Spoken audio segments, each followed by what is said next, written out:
तो हाँ जी सर जी, आपने ये इस जातिका की रीना कुमारी की मुझे कुंडली भेजी है। और इसकी डिटेल के हिसाब से इसकी कुंडली बनी है यहाँ पे मकर लगन की। और ये कुंडली यहाँ पे मैंने बना रखी है। अब इसकी इस वाले की कुंडली कैसी है? इसकी देखो जी, कुंडली में ग्रह अच्छे भी हैं, ग्रह खराब भी हैं। कुछ इसकी कुंडली में दोष भी बने हैं। जैसे एक दोष बना है यहाँ पे राहु केतु की वजह से बना है काल सर्प दोष। एक तो इसकी कुंडली में बना है काल सर्प दोष। एक यहाँ पे शनि सूर्य बिल्कुल क्लोज बैठे हैं। ये आंशिक पितृ दोष होता है, वो बना हुआ है। बाकी यहाँ पे एक योग अच्छा भी बना है, मंगल चंद्रमा बैठे हैं, इसे महालक्ष्मी योग कहते हैं, वो भी बना हुआ है। तो ग्रह मतलब अच्छे भी हैं बुरे भी हैं, पूरा विस्तार में आपको मैं समझाऊंगा। तो सबसे पहले तो आप ये समझो कि जो कुंडली होती है इसमें होते हैं 12 घर। 12 घर पहले आप समझ लो, वो मैं लिख देता हूँ। ये है इस कुंडली में पहला घर, ये है दूसरा घर, तीसरा घर, चौथा, पांचवा, ये है छठा घर, सातवां, आठवां, नौवां, 10वां, 11वां और ये 12वां घर। अब ये जो 12 घर मैंने लिखे हैं, इन 12 घरों से इस जातिका के बारे में कुछ ना कुछ पता किया जाएगा। जैसे कि पहले घर से हम पता करेंगे इस जातिका का जो शरीर है वो कैसा होगा, हेल्थ कैसी होगी, इसकी स्वभाव कैसा, रंग रूप कैसा, पर्सनैलिटी, सर मस्तक, पहले घर से देखा जाएगा। दूसरा घर इसके है धन जोड़ने का। तीसरा घर है छोटे भाई बहनों का। चौथा घर इसकी है माता, मकान और वाहन का। पांचवा घर इसके बच्चों का है। छठा घर शत्रु, रोग, कर्जे का। सातवां घर है इसके पति का। आठवें घर से उम्र देखेंगे। नौवें घर से भाग्य है। 10वां घर इसके काम काज का है। 11वां घर है आमदनी, लाभ। और 12वें घर से इसके खर्चे देखेंगे। तो आपने यहाँ पे देखो जी, मेरी दो बातें नोट करनी है। पहली बात, जो मैंने 12 घर लिखे हैं इनको याद कर लो। और दूसरी बात, इन 12 घरों से जो कुछ देखा जाएगा वो याद कर लो। अब आप ये देखो कि आपने इस जाति का जो है रीना कुमारी, इसके बारे में क्या देखना है, वो घर देख लो। मान लो आपने इसके बारे में देखना है, इसके बच्चों के बारे में जानना है। तो 12 घरों में जो बच्चों का घर मैंने बोला है वो है पांचवा घर। पांचवें घर से इसके बच्चे देखे जाएंगे। और पांचवें घर में नंबर लिखा है 2। 2 है वृष राशि, मालक है शनि, इसका मालक इसका है शुक्र। तो इसके बच्चों के लिए पांचवा घर और पांचवें घर के मालक शुक्र को देखना पड़ेगा कि शुक्र कैसा है। ऐसे ही मान लो इस जात का रीना कुमारी के पति के बारे में हमने जाना है। तो पति का जो घर है वो है सातवां घर। सातवें घर से देखा जाएगा इसका पति कैसा होगा। अब सातवें घर में नंबर लिखा है 4। 4 है कर्क राशि, मालक बना चंद्रमा। तो इसके पति के लिए हमें चंद्रमा को देखना पड़ेगा। तो आपको मेरा कहने का मतलब समझ आ चुका है कि जो कुछ देखना है वो घर देखना है, और घर का मालक देखा जाएगा कि घर का जो मालक है वो कहाँ बैठा है, वो अच्छा है या बुरा है। और आपको मैंने अभी बोला था इसके ग्रह अच्छे भी हैं, ग्रह खराब भी हैं। इसकी कुंडली में मंगल अच्छा है, चंद्रमा अच्छा है, बुध अच्छा है, गुरु अच्छा है। और जो ग्रह खराब है, राहु खराब है, क्योंकि कुंडली में बना है काल सर्पदोष राहु की वजह से। शनि इसका ज्यादा खराब फल देगा, थोड़े से अच्छे फल देगा। सूर्य रले मिले फल देगा, शुक्र भी रले मिले फल। अब ये जो 9 ग्रह होते हैं, इनका जो असर है वो जीवन के ऊपर कब आता है, जब इनकी दशा चलती है। और दशा होती है दो प्रकार की। एक होती है महादशा, एक अंतरदशा। महादशा जो है काफी बड़ी होती है, जो कि इसके ऊपर चली हुई है शनि ग्रह की। कब चली है? ये 2012 में चली हुई है, खत्म होगी 2031 में जाके, काफी लंबी दशा है। तो इसका मतलब ये है कि इस जातिका के जीवन के ऊपर आज के समय में सबसे बड़ा असर है शनि ग्रह का, क्योंकि उसकी चल रही है महादशा। अब देखो जी, शनि का इसके ऊपर जो असर है वो है कितना, वो है 80%। इसकी आप समझ लो 100 में से 80% लाइफ में जो कुछ इसके साथ हो रहा है शनि की वजह से हो रहा है। जो भी ये खा रही है, पी रही है, काम कर रही है, सोच रही है, कहीं ना कहीं कारण ये शनि है इसका। और कुछ असर होता है जिसकी होती है अंतरदशा, वो है चंद्रमा की। ये 23 में चली थी और अभी खत्म हो जाएगी 5 महीना 25 में। इसका असर वैसे कम होता है। तो हमने क्या देखा कि इसके ऊपर जो सबसे बड़ा असर है वो है शनि का, क्योंकि उसकी है चल रही महादशा। अब शनि, देखो जी, मैंने जैसे बोला इसके जीवन में जो कुछ हो रहा है शनि की वजह से खासकर हो रहा है। तो अगर इसका शनि अच्छा है कुंडली में, फिर तो अच्छे फल देगा इसको। फिर तो इसके जीवन में करेगा अच्छा ही अच्छा, अगर अच्छा निकला। अगर शनि इसका खराब है तो भाई इसको खराब फल देगा। तो अब सवाल ये है कि शनि अच्छा है या बुरा है। तो शनि इसका मुझे खराब लगा है। थोड़े बहुत अच्छे फल देगा लेकिन ज्यादा खराब फल देगा। तो शनि खराब होने की वजह से इसको खराब फल देगा भाई। मतलब ये समझ लो कि इसका जो समा भी चल रहा है ये समा इसका अच्छा नहीं चल रहा। तो सवाल है कि शनि इसको क्या खराब फल देगा वो जानते हैं। पहले सवाल है कि शनि क्यों खराब है। शनि देखो जी यहाँ पे बैठा है इसकी कुंडली के 12वें घर में। शनि खराब होने के हैं 3-4 कारण। पहला कारण है खराब होने का कि ये शनि जो बैठा है ये 12वां घर है, ये 12वां घर खराब घर होता है। इस घर से खर्चा, हानि, दान दंड, हॉस्पिटल, पागलखाना, विदेश यात्रा, ऐसी खराब चीजें देखते हैं। तो शनि एक तो इसका 12वें घर में बैठा है खराब घर में, ऊपर से 12वें घर में ये जो 9 लिखा है ये गुरु के घर में बैठा है। गुरु को अपना मानता है दुश्मन। एक तो 12वां घर ऊपर से दुश्मन का घर है, और तीसरा कारण है शनि के साथ इसी घर में सूर्य बैठे है, और ये बिल्कुल क्लोज बैठे हैं। शनि 0 डिग्री का है, सूर्य 0, इसे कहते हैं आंशिक पित्तर दोष। यहाँ पे ये दोष बन चुका है आंशिक पित्तर दोष। और एक और कारण है शनि इसका अस्त भी बैठा है, मृत अवस्था में बैठा है। देखो कितने कारण हो चुके हैं।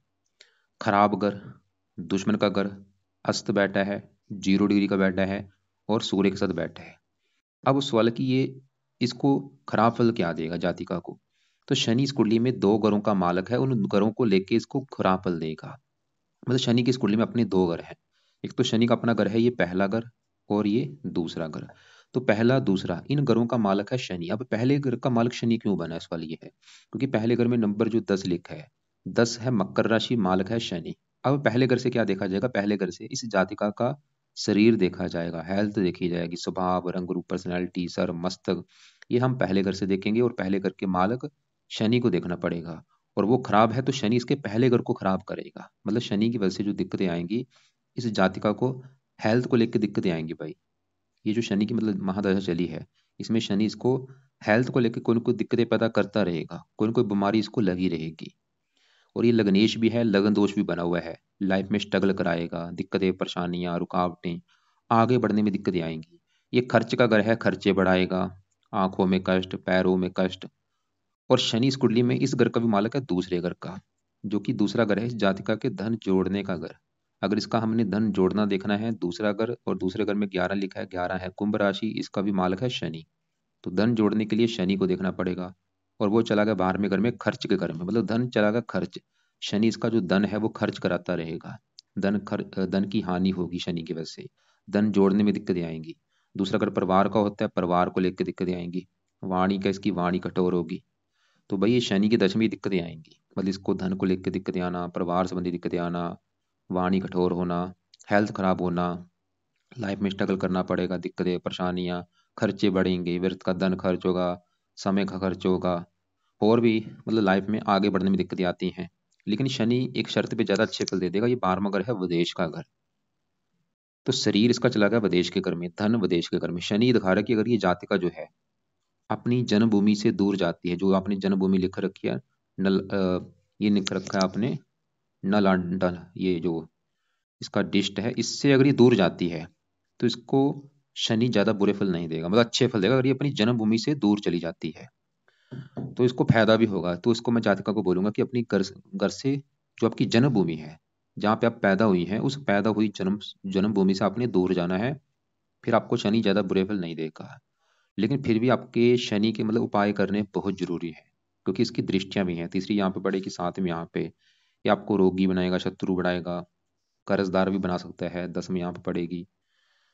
तो शनि के सवाल है कि जात का क्या उपाय करें, क्योंकि शनि का देखो जी मैंने बोला बड़ा असर है। अगर शनि के उपाय करेगी तो शनि देगा इसको बिल्कुल अच्छे फल। और अच्छे फल क्या देगा इसको, मतलब धन को लेकर दिक्कतें नहीं आएंगी, इसकी लाइफ में धन आना शुरू हो जाएगा, धन खर्च नहीं होगा, धन की हानि नहीं होगी, परिवार का सुख अच्छा, इसकी वाणी अच्छी हो जाएगी। ये जातिका जो है बीमारियों से बचेगी अगर शनि के उपाय करती है, इसको कोई बीमारी नहीं लगेगी। और भी जो दोष बना है, ये जो आंशिक पित्तर दोष बना है वो खत्म हो जाएगा। ये पिता पुत्र में भी लड़ाई झगड़े कराता है। तो सवाल है कि क्या उपाय है शनि के। तो पहला जो उपाय इस जातिका ने शनि का करना है वो है ये शनि मंदिर में जाना शुरू कर दे भाई। तो शनि मंदिर कब जाना है, हर शनिवार को जाना है। अगर इसके घर के आसपास शनि मंदिर है फिर तो इसने रोजाना जाना है। अगर इसके घर से दूर है तो शनिवार को जरूर जाए फिर। तो पहला उपाय है शनि मंदिर में जाके वहां पे माथा टेक के आना है कि हे शनि देवता जी, आपका मैं मंदिर इसलिए आया हूँ क्योंकि आपकी चल रही है मेरे ऊपर बड़ी महादशा, ताकि आपका बुरा फल मुझे ना मिले, अच्छे फल दो आप। दूसरा उपाय इस जातक ने जो करना है, रात के समय शनि का मंत्र याप किया करे। और ये मंत्र देखो जी माला से करना है, माला ले ले, रात को बैठ के एक एक माला या 2 माला, इसकी मर्जी है, जितना करना है कर लिया करे। मंत्र है ओम शम शनिश्चराय नमः, ओम शम शनिश्चराय नमः। तीसरा उपाय है ये जातिका शनि कवच का पाठ पढ़ा करे। ये कवच क्या करेगा, उसको बीमारियों से बचाएगा। तो एक तो मैंने बोला है मंदिर जाना है, शनि मंत्र हो गया रात को, और शनि कवच। और चौथा उपाय ये है, अगर ये कर सकती है, मैं फोर्स नहीं करूंगा, वो है ये जातिका हर शनिवार को शनि देवता का व्रत रखे। व्रत की जो कथा है वो सुना करे, आरती कर लिया करे। अब व्रत में क्या करना है इसने, व्रत में ये होता है कि शनिवार जब ये उठेगी सुबह नहा धो के प्रार्थना करे कि हे शनि देवता जी, आज है दिन शनिवार और आज आपका मैं व्रत रखूंगी ताकि आपकी कृपा दृष्टि बनी रहे। व्रत में इसने दिन में सिर्फ फल फ्रूट खाना है, रात को एक टाइम भोजन करना है, रात के भोजन में नमक का सेवन नहीं करना, खटियाई नहीं खानी, और कथा जो होगी वो सुन लेगी और आरती कर लेगी। लेकिन अगर आपको लगता है कि भाई इसने कभी व्रत नहीं रखा है तो चाहे रहने दे, मैं फोर्स नहीं करूंगा, बाकी रख लेगी अच्छी बात है। पांचवा उपाय है, शनि जो है हनुमान जी के भक्तों को बुरे फल नहीं देता। तो मैं जातिका को बोलूंगा कि आप हनुमान जी की भी पूजा उपासना किया करो। मतलब आप रोजाना हनुमान जी का कोई ना कोई पाठ रोजाना सुबह शाम पढ़ा करो। सुबह जैसे हनुमान चालीसा पढ़ लो, शाम को संकट मोचन पढ़ लो, ऐसे पाठ पढ़ा करो। तो ये शनि के उपाय इस जातिका ने भाई करने हैं। एक और मैं रिपीट कर देता हूँ कि शनि मंदिर जाना है, शनि का मंत्र रोजाना करना है रात के समय। मंत्र ओम शम शनिश्चराय नमः है। शनि कवच का पाठ पढ़ना है, अगर पढ़ना आता है ये पाठ पढ़ लिया करे, नहीं आता इसको ऑडियो लगा के सुन लिया करे रात के समय रोजाना। और व्रत इसकी मर्जी है, रखना आता है तो रख ले, नहीं आता कोई बात नहीं। और बाकी हनुमान जी का भी पाठ सुबह शाम पढ़ना है। अभी हमने देखो जी शनि को देखा जो कि हमें अच्छा नहीं लगा। अब साथ में ही शनि के शुक्र भी बैठा है, सूर्य है। अब इस वाले की ये ग्रह कैसे हैं, अब इनकी मैं एक बार बात करता हूँ। अब यहाँ पे देखो जी सूर्य की पहले बात करता हूँ। सूर्य इसको रले मिले फल देगा। सूर्य का जो अपना इस कुंडली में घर है वो है ये आठवां घर। आठवें घर में 5 लिखा है, सिंह राशि, मालक सूर्य है। सु- त्रिकबाव, ये देखो जी वैसे तो घर अच्छा नहीं लिखनी, ये त्रिकबाव को स्वामी है, त्रिकबाव में बैठा है, इसकी वजह से यहाँ पे एक योग बना है सरल नामक विपरीत राजयोग। तो सूर्य कई चीजें अच्छी भी देगा, जैसे ये आठवां घर आयु का, इसकी उम्र के लिए अच्छा है। लेकिन सूर्य भी यहाँ पे जो बुरे फल देगा। सूर्य पिता का कारक है, इसको पिता संबंधी कोई दिक्कतें आ सकती हैं, जैसे कि पिता का बीमार होना या थोड़ा सा पिता से मनमुटाव होना, खासकर सूर्य की दशा में। आंखों में कष्ट होना, राइट आंख में कोई दिक्कत आना, या सरकार से कोई दंड मिलना, ऐसी दिक्कतें आ सकती हैं। तो यहाँ पे वैसे भी क्योंकि दोष बना हुआ है, मैंने जैसे बोला था शनि 0 डिग्री का है, सूर्य ये दोष की वजह से थोड़ा सा सूर्य भी हल्की सी दिक्कतें देगा लाइफ में जरूर। तो सूर्य का क्या उपाय करिए जातिका। सूर्य का पहला उपाय है सूर्य आदित्य हृदय स्रोत का जो पाठ है वो पाठ ये जातिका पढ़ा करे या सुना करे सुबह के टाइम। दूसरा है सूर्य कवच का पाठ पढ़ा करे या सुना करे। तो ये 2 पाठ इस जातका ने पढ़ने हैं या इसको सुन लिया करे सुबह के टाइम।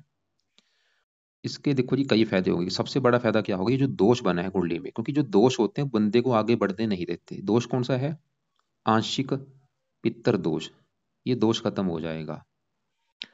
अब साथ में शुक्र बैठा है, सवाल की शुक्र कैसा है, शुक्र रले मिले फल देगा। शुक्र इस कुंडली में है, इस घर का मालक 5वें घर का। 5वां घर है इस जातिका की, जो रीना कुमारी, इसकी जो संतान होगी ये 5वें घर से देखेंगे। और 5वें घर में 2 लिखा है, 2 है वृष राशि, मालक शुक्र। संतान के लिए हमें शुक्र को देखना पड़ेगा। और शुक्र कहाँ बैठा है, 12वें घर में। मैंने आपको पहले ही बोला ये भाई घर अच्छा नहीं है 12वां। ये ग्रह क्यों यहाँ पे दिक्कतें दे रहे हैं, क्योंकि ये घर खराब है। 12वें घर से क्या देखा जाता है, खर्चा देखते हैं, हानि देखते हैं, दान दंड देखते हैं, हॉस्पिटल देखते हैं। तो शुक्र भी देखो जी 12वें घर में बैठा है, ऊपर से गुरु का घर है। तो शुक्र भी संतान घर का मालिक है, संतानहीन योग बन है, संतान संबंधी दिक्कतें आती हैं। कोई ना कोई संतान, चाहे तो लड़कियां ज्यादा होती हैं, लड़का कम होता है, या संतान बीमार होना, या थोड़ा बहुत तो ज्यादा नहीं वैसे। और शुक्र इस घर का भी मालिक है 10वें घर का। 10वां घर काम काज का है, पिता सरकार, और 10वें घर में 7 लिखा है मालिक शुक्र। शुक्र इसके काम काज में भी दिक्कतें पैदा करेगा। वैसे शुक्र 12वें घर में धन जरूर देता है, इसको धन भी देगा बाकी। अब आगे बढ़ते हैं। लेकिन इसके देखो जी 10वें घर का मालिक शुक्र तो खराब है, लेकिन 10वें घर में जो मंगल चंद्रमा है ये फिर भी अच्छे हैं। तो पहले यहाँ पे मैं चंद्रमा की बात करता हूँ। चंद्रमा है इस कुंडली में, इस घर का मालिक 7वें घर का, जो कि है इसके पति का घर। जो रीना कुमारी, इसका पति कैसा होगा, 7वां घर देखेंगे। और फार्मूला है घर का मालिक देख लो। तो पति के लिए 7वां घर, और 7वें घर में लिखा है 4। 4 है कर्क राशि, मालिक है चंद्रमा।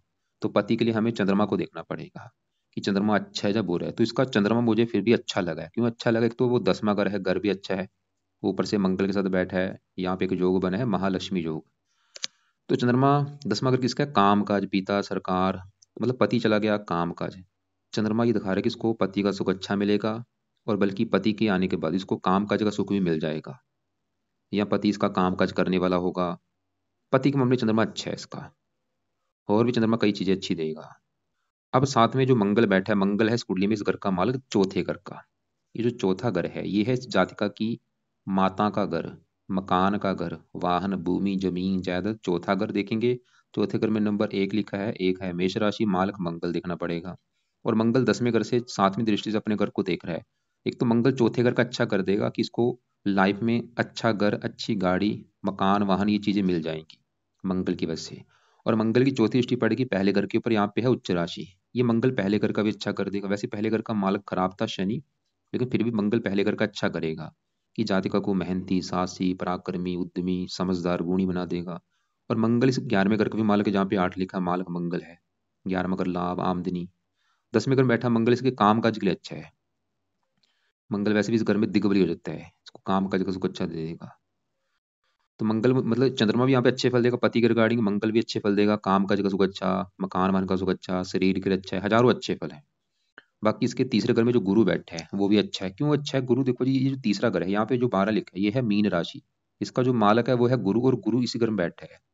तो गुरु इसलिए अच्छा है क्योंकि ये अपने ही घर में बैठा है। तो गुरु तीसरे घर का अच्छा कर देगा, उसको मेहनती, साहसी, पराक्रमी बना देगा। और गुरु इस की 3 दृष्टियां भी, 5वीं दृष्टि पड़े गुरु की 7वें घर के पति घर के ऊपर, यहाँ पे उच्च राशि है, गुरु पति के लिए अच्छा है। 7वीं यहाँ पे, 9वीं यहाँ पे, इस घर का गुरु अच्छा कर देगा। अब 11वें घर में बुध बैठा है वो भी ठीक है। बुध, क्योंकि 11वां घर भी अच्छा है, और बुध इस कुंडली में है इस घर का मालक 9वें घर का। 9वें घर से देखा जाएगा भाग्य है, भाग्य देखना है 9वें घर से। 9वें घर में 6 लिखा है मालक बुध, तो भाग्य जाके बैठा है 11वें घर में। भाग्यवंशी मतलब इसको इच्छाएं पूरी होती रहेंगी, और बुध की दृष्टि पड़ रही है 5वें घर के ऊपर, पढ़ाई के, संतान के लिए अच्छा है। अब थोड़ा सा मैं विस्तार में समझाऊंगा आपको राहु और केतु के बारे में। मतलब अभी देखो जी, मैंने अभी आपको पहले देखा, इसका जो ग्रह मंगल अच्छा है, चंद्रमा अच्छा है, बुध अच्छा है, गुरु अच्छा है, लेकिन इसका राहु केतु ये मुझे लगे हैं खराब। क्यों खराब है? क्योंकि कुंडली में बना हुआ है काल सर्प दोष। यहाँ पे राहु है, यहाँ पे केतु है, और इधर वाला हिस्सा देखो खाली पड़ा है। 8वां घर खाली है, 7वां घर खाली है, छठा घर खाली, 5वां, चौथा घर खाली। तो राहु केतु ने क्या कर रखा है? सभी ग्रहों को एक साइड में कैद कर रखा है। तो ये राहु केतु मतलब इसलिए खराब है क्योंकि कुंडली में काल सर्पदोष बना हुआ है। अब राहु क्या खराब फल देगा? यहाँ पे देखो जी, राहु ज्यादा खराब फल देगा अपनी दशा में। दशा में क्योंकि इनका असर मिलता है। अभी दशा राहु की आपको मैं दिखाता हूँ कब आएगी। बड़ी दशा तो इसकी बचपन में निकल चुकी है, 87 में चली थी, 96 में खत्म हुई है। और ये चाहे जाति का नोट कर भी लेगी, इसमें इसको बचपन में काफी दिक्कतें परेशानियां आई होंगी, लेकिन छोटी दशा भी इसकी आएगी। ये देखो तारीख लिख लो आप, ये 7वां महीना 26 में चलेगी। तारीख लिख लो, 7वां महीना 2026 में चलेगी। राहु की दशा खत्म होगी 2029 में जाके।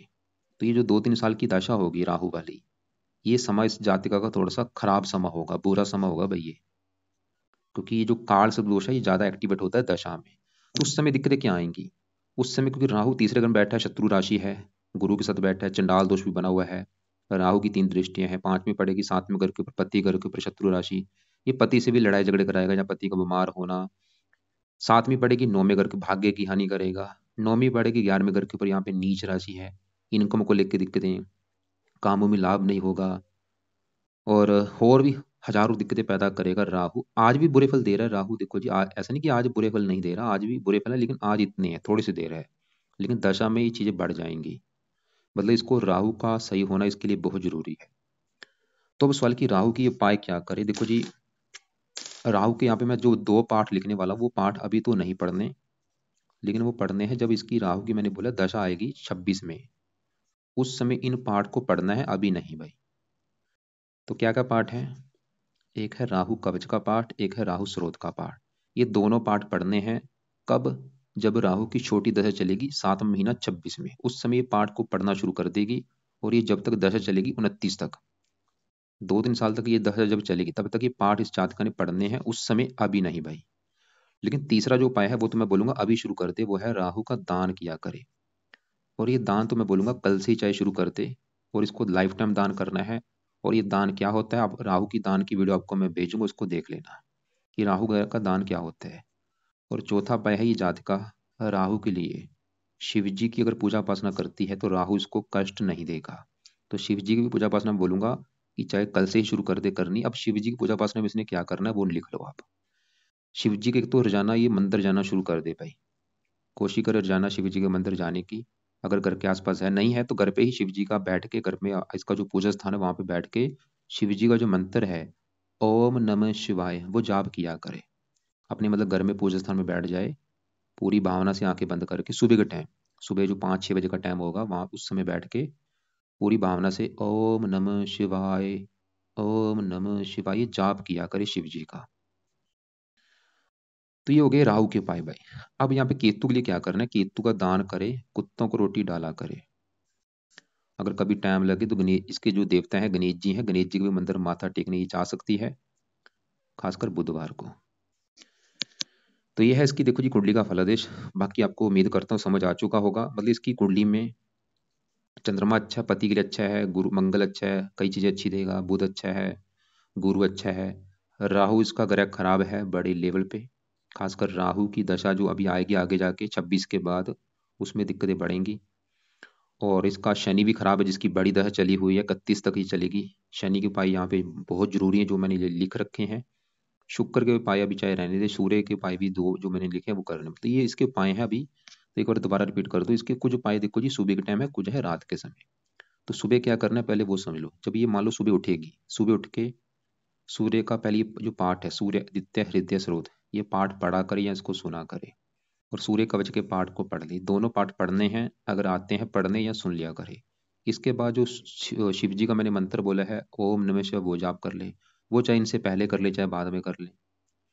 और बाकी हनुमान जी को भी मैंने पाठ बोला है, ये सुबह शाम किया करे। हनुमान जी को भी पाठ सुबह भी करना है शाम को भी। कौन सा पाठ, कोई भी पाठ, चाहे हनुमान चालीसा है, संकट मोचन है, सुबह शाम पाठ पढ़ा करे।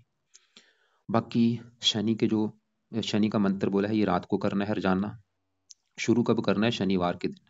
और शनि कवच का पाठ भी रात को पढ़ना है रोजाना, या सुना करे जब तक शनि की है दशा। और शनि मंदिर जाना है हर शनिवार को, घर के आसपास है तो रोजाना जाना है। अगर इसको व्रत रखना आता है शनिवार का, व्रत रख के कथा आरती करे, नहीं आता कोई बात नहीं। और हनुमान जी की पूजा उपासना, शनि भी अच्छा होगा, राहु भी अच्छा होगा, कई फायदे हैं भाई। और इसके अलावा केतु का दान करना है, कुत्तों को रोटी डाला करे। राहु का दान कल से शुरू कर दे, वो दान की वीडियो देख लेना। तो दान किस किस के करने हैं, तो केतु राहु का दान करना है, वो दान की वीडियो आपको मैं भेज दूंगा, उसको देख लेना क्या है दान। और केतु का दान है कुत्तों को रोटी डालना। बाकी चंद्रमा का दान नहीं करना, मंगल का नहीं करना, गुरु का दान नहीं करना, बुध का दान नहीं करना। और सवाल की शनि का दान करना है या नहीं। जब ये शनि मंदिर में माथा टेकने जाएगी वहां पे पैसे का माथा टेक सकती है। और इसकी कुंडली में इसकी जो है इष्ट देवी है वो है माता लक्ष्मी जी। तो माता लक्ष्मी जी का भी अगर कभी टाइम लगे, कोई मंदिर है घर के आसपास, माथा टेकने जा सकती है, या उसका कोई पाठ पढ़ सकती है सुबह के टाइम। या उसको अभी चाहे रहने दे क्योंकि पाठ पूजा ज्यादा हो जाएंगे। बाकी इस जातकों को मैं बोलूंगा कि इसका भी जो इसकी जो जिसकी पूजा उपासना में करने में इसका मन लगता है, उसकी पूजा उपासना, उस देवी देवता की पूजा उपासना ये जरूर करे भाई। फिर भी आपको देखो जी, आपने क्योंकि सवाल मुझे कोई लिख के इसके नहीं भेजे थे। रत्न देखो जी, सवाल की रत्न कोई धारण करना है या नहीं, रत्न कोई धारण नहीं करना, सिर्फ जो पाठ पूजा मैंने बोले वो किया करें। और इसको फिर भी आपका अगर कोई सवाल है, कोई बात समझ नहीं लगी, आप मुझे व्हाट्सएप पे लिख के भेज देना, या मुझे दोपहर को कॉल करके पूछ लेना।